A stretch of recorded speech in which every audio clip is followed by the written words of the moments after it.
Hola, yo soy Gemma y este es mi canal Idioma Música.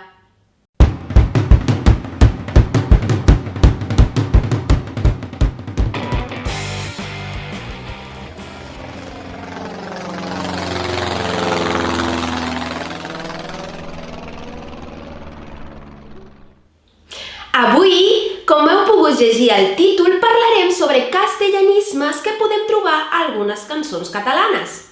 Perquè, si bé és cert que us he dit moltes vegades que la música és una eina indispensable per aprendre qualsevol idioma, moltes vegades ens pot jugar males passades i ensenyar-nos modismes incorrectes de la gramàtica de qualsevol idioma.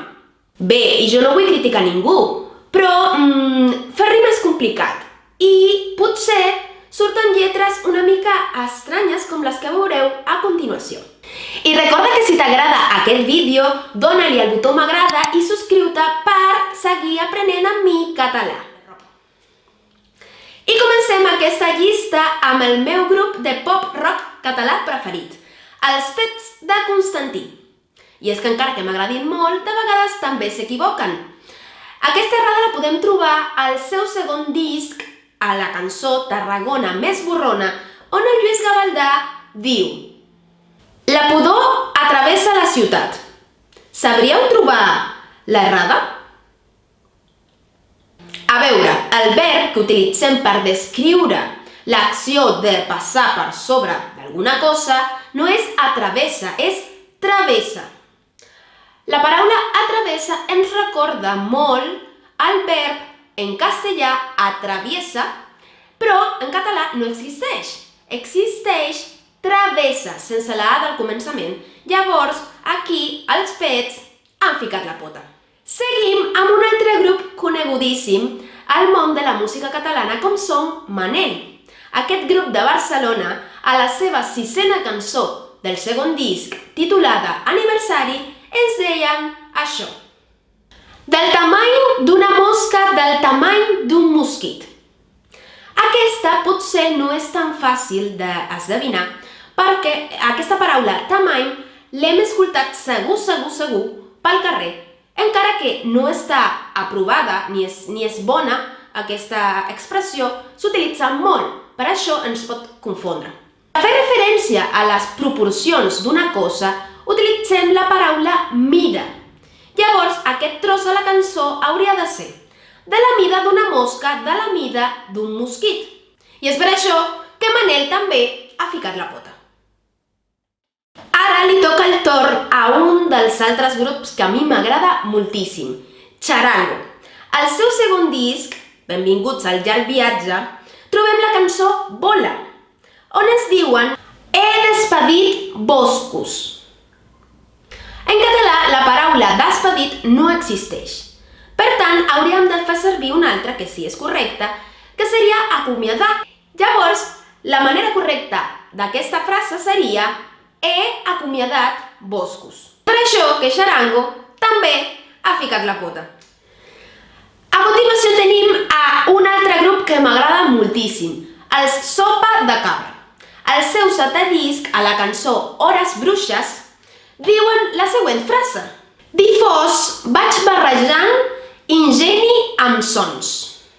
Bé, de fet, la paraula ingeni no sona tan malament, però no és correcta.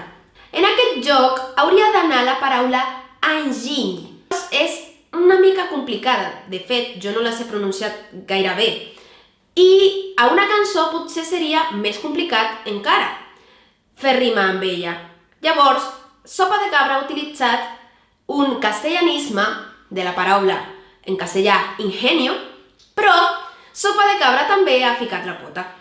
Bé, i per acabar aquest llistat que hem fet d'errades que podem trobar a cançons catalanes, tenim una molt recent, Rosalia Vilatovella. Qui no la coneix? Segur que la coneixes millor com la Rosalia. I és que aquesta noia és d'aquí, del Baix Llobregat, per tant és catalana, ha nascut aquí, i amb la seva barreja de trap i flamenc ha decidit ficar una lletra en català, cosa que li agraeixo perquè li ha donat molta veu al català, i així com ens deia que vol tenir foc i moviment, també ens deia aquesta frase. Cada dia celebrar el meu cumpleanys. Encara que la paraula cumpleanys no soni malament perquè està ben estructurada, per dir-ho d'alguna manera, els catalans, o en català, no es diu complir anys. S'utilitza aniversari. Fan aniversari de casament, de naixement, de mort, fins i tot. És la paraula aniversari. Quan fas anys, és el teu aniversari. De fet, com podeu escoltar, no dic quan compleixis anys, perquè els catalans no utilitzen, com he dit abans, el verb complir, no diuen compleixo anys, tal dia, diuen faig anys, tal dia. De fet, fan moltes coses, fan gairebé tot, però això potser ho deixem per un altre vídeo. Per tant, no és cumpleanys, és aniversari, i és per això que la Rosalia ha ficat la pota. Bé, i amb la Rosalia acabem aquest petit llistat, que si voleu ampliar us deixo un enllaç a la caixeta d'informació perquè he agafat la informació d'aquest enllaç, d'aquesta notícia. Si t'ha agradat aquest vídeo, dona-li m'agrada i segueix-me pel Instagram, on trobaràs molta més informació de coses sobre aquest idioma. I recorda subscriure-te si vols seguir aprenent amb mi català. Ens veiem a un proper vídeo. Adiós, en català. Adeu!